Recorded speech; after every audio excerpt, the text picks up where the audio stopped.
رب العالمين والعاقبة للمتقين والصلاة والسلام على رسوله الأميين أما بعد فأعوذ بالله من الشيطان الرجيم بسم الله الرحمن الرحیم۔ آج میں آپ کے سامنے ایک اہم چیز کے بارے میں گفتگو کرنے جا رہا ہوں، وہ ہے دین علم۔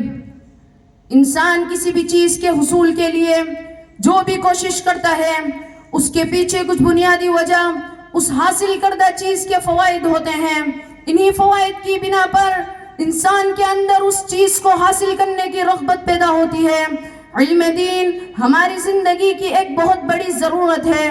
میں آپ کے سامنے اس کے چند فوائد بیان کرنا چاہتا ہوں تاکہ ہمارے اندر اس کو حاصل کرنے کی رغبت پیدا ہو۔ علم دین کا پہلا فائدہ، علم دین انسان کو صحیح معنی میں انسانیت کے درجے پر فائز کرتا ہے۔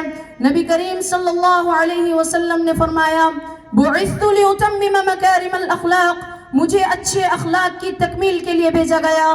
یعنی بعثت کے مقاصد میں سے ایک مقصد ہے کہ لوگوں کو اچھے اخلاق کی تعلیم دینا۔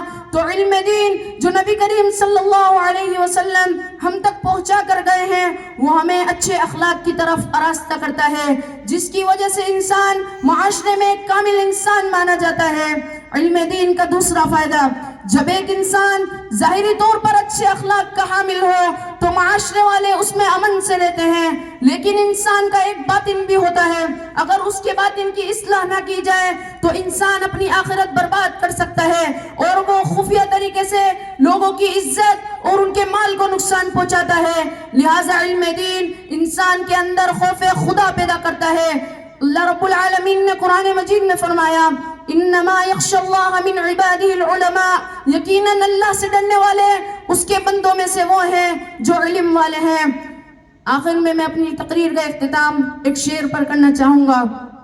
علم دین کی رغبت ہو دل میں اگر، علم دین کی رغبت ہو دل میں اگر تو زندگی، علم دین کی رغبت ہو دل میں اگر تو زندگی بن جائے عبادت کا سفر۔ وآخر دعوانا ان الحمد للہ رب العالمین۔